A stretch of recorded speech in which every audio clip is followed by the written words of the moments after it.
Okay, let's continue the discussion of thermodynamics with a word about functions of state. This is a vital idea in thermodynamics, and the idea is that certain properties of a system, whatever that system might be, a mole of carbon dioxide or whatever, depend only on the state the system finds itself in.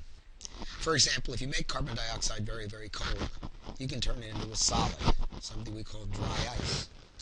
So under conditions where the temperature is below 77 degrees Kelvin, carbon dioxide is in a state called the solid state. And the state of that system is defined by the temperature and pressure of the carbon dioxide as well as the amount of carbon dioxide that's there. If you were to change conditions and then return to the initial conditions, you would find that those state variables, that's what we call them, return to the same value. So carbon dioxide will, at equilibrium, be frozen as solid, the same amount, and all the variables that are state variables will return to the old value. In the illustration, the function of state in thermodynamics, the first we run into, is the internal energy of the system.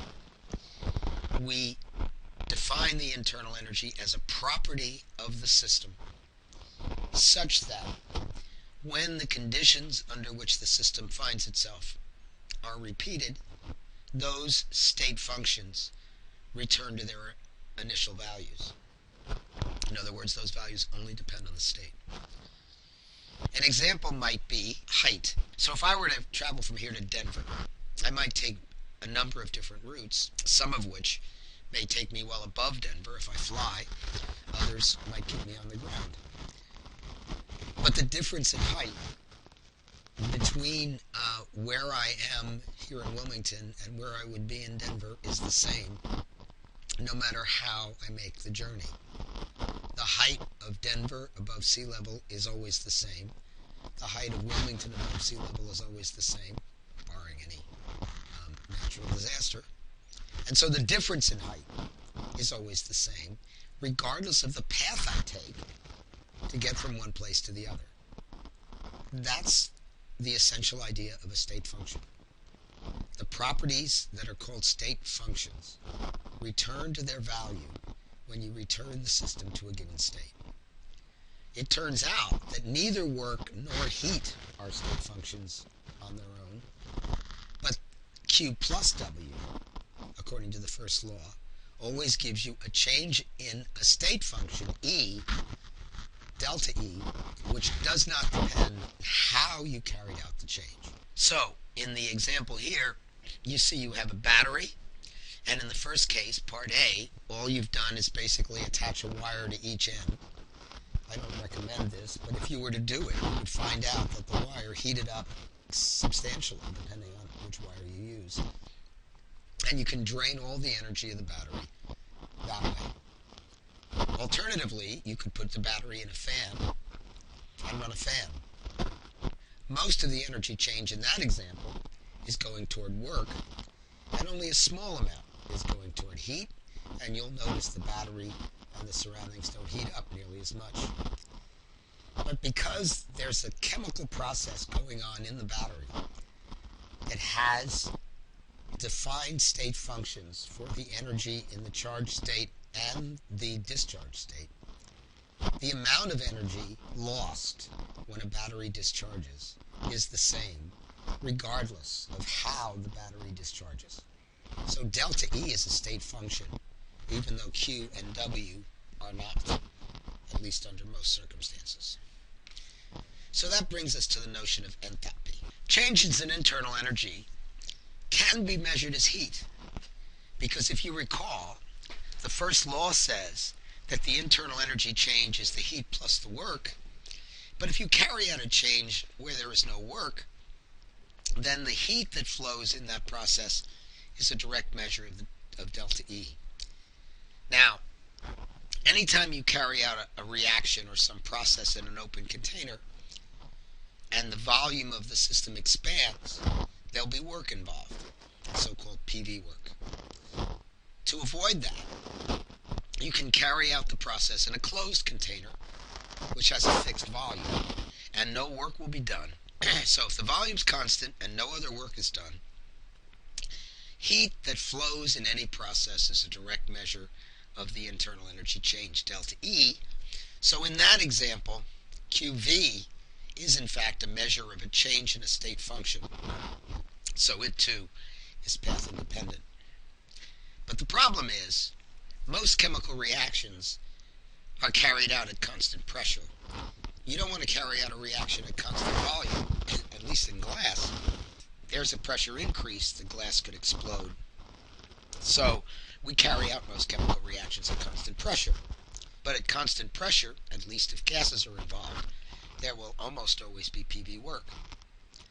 However,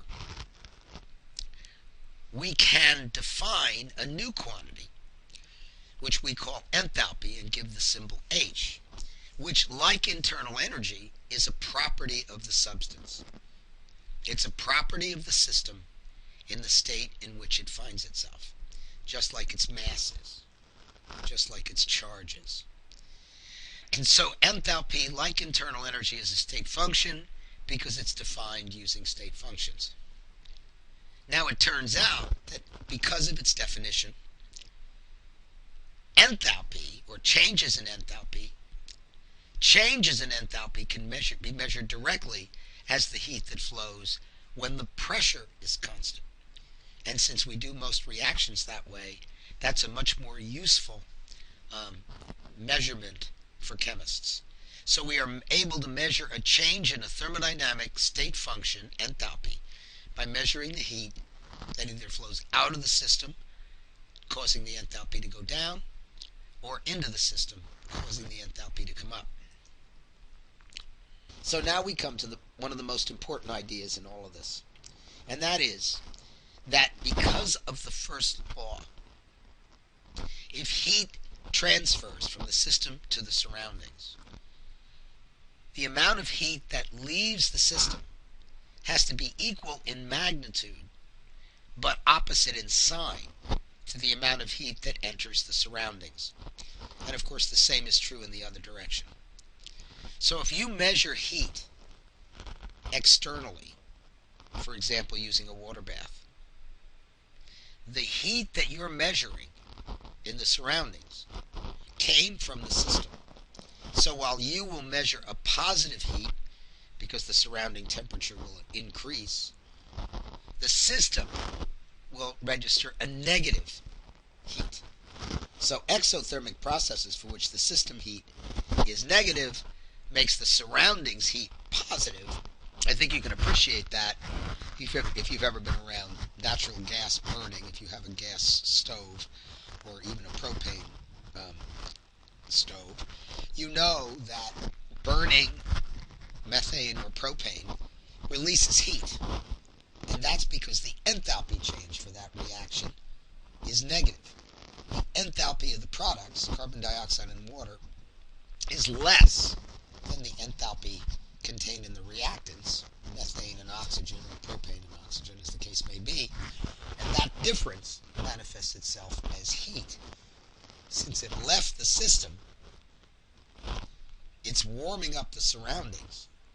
The system's energy went down, the surroundings' energy went up, and we can measure the change in the system's enthalpy by measuring that heat.